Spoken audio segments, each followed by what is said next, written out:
Let me save you years of overthinking. Confidence does not come from clarity. If it did, you'd already be confident because you've been thinking about this enough. So most entrepreneurs are waiting for a moment where just everything clicks, where the fear goes away. You're not afraid or scared of doing anything anymore, where they finally feel ready to take that next step and conquer that next step of their business. But that moment doesn't ever come before action. It comes because of it. Ultimately, here at Biz with Jen, we are building confident businesses who desire to serve clients at the highest standard of excellence. If that is something that you want to be a part of here, feel free to subscribe, and thank you so much to all of my other subscribers who have chosen to follow along and learn how to become a more confident business owner who can ultimately serve their clients better and make an impact on the world. So ultimately, here's how confidence actually works. Action equals evidence equals confidence, not the other way around. So basically, you have to take action, and then you have to see evidence that you are taking action through all this repetition, and then that is how you build confidence, because you've seen yourself continue to do the action that yields to evidence, and then you're confident that you can repeat the action, evidence, confidence process over and over again, and that's ultimately how you build confidence. So what does this look like? Okay, you're gonna do something scary. You are fearful of doing this, but you do it anyways. You survive it, which is amazing. You're like, oh my gosh, I survived it. That was great. Your brain logs proof, again, that evidence that you can do that hard, scary thing. And that proof, your evidence, that becomes your confidence. So why is clarity a trap? Why is wanting to know everything to take the next step forward, why is that such a trap? Why does wanting to have clarity that next thing you're doing, why does that keep you from actually doing the next thing? So clarity feels productive, but it's sneaky, because thinking about that thing over and over again feels safer than actually doing it. But sadly, clarity without action turns into hesitation, and then hesitation turns into a complete loss of momentum, which then obviously is going to actually decrease your confidence because you feel like you're not getting anywhere now. So here's the biggest example for me in my photography business as to how confidence through doing action steps and then having that proof that something worked turned into being more confident.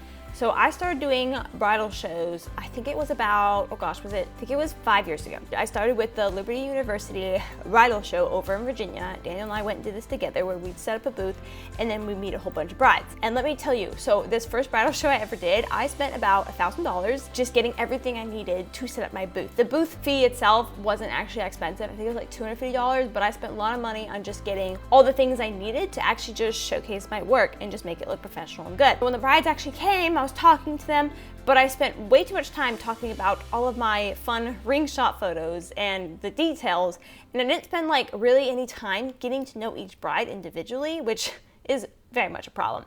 So after that whole show happened, I actually didn't book any weddings from that show.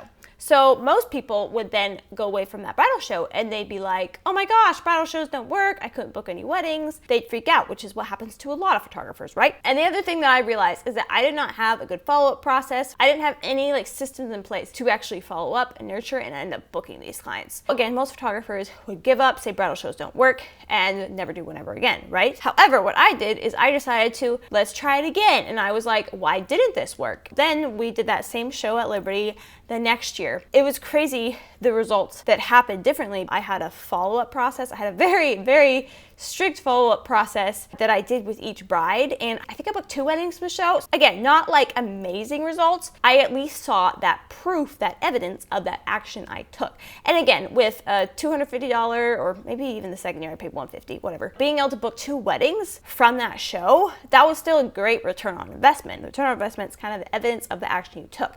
So because I kept doing it, I was able to build confidence that, oh, maybe bridal shows do work. And then we did the Liberty University bridal show a 3rd year, and then I was able to book 3 weddings from that show. And again, I have a very intense follow-up process and just nurture process for how I actually talk to the brides. But the biggest thing is just I focused on getting to know the brides. We met them in person, and then I was able to continue on that relationship with them after the show day, and then ultimately I was able to book about 3 weddings. So then I determined, okay, from a bridal show, I know I can book at least 3 weddings for my bridal show if I follow my process.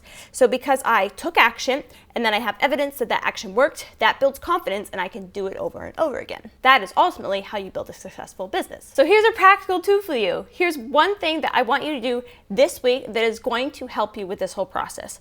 I want you to take one small action step that you've been avoiding doing in your business. And it doesn't have to be a big scary leap. It just needs to be one simple action step that you've been putting off for way too long. This could be contacting a client, finishing that product you need to create, posting something on social media, sending a message. I need you to notice is that as you take this next step, the fear fades after you act, not before it. So to be totally honest, every time I go into a bridal show, most times I go into a bridal show, at least the first 2 times, I was so nervous. I remember just feeling almost slightly sick to my stomach. Not too bad, but just enough that I can barely eat anything because I'm nervous. I have fear in me. Oh my gosh, what if I screw this all up? What if this does not go well and I put so much money into this again? I just kept doing it, and I have noticed that the fear tends to disappear after I've done the thing, or even sometimes when I'm doing the thing. Beforehand, I still have the fear in me. I'm still scared of things, but then as I'm doing it, I'm actually able to overcome that fear because I'm doing it. I'm like, oh, well, this isn't that bad. You know, as soon as a bride comes up to us and starts talking to us, I can just talk to them, and I just feel chill and fun about it, and I'm not afraid of it anymore. So ultimately, confidence isn't the absence of fear. It's actually choosing to move forward while you still have that fear within you. And every time that you are able to move forward with that fear in you, you are actually training yourself that I can conquer things even if I am fearful. And that's powerful. But here's one area of business where a lot of people get stuck. And they can get stuck even after taking that initial action. That little voice that pops up in your head that says, who are you? What do you think you're doing? Why do you think that you're meant to do this? Why do you think you can even do this? That little voice is a thing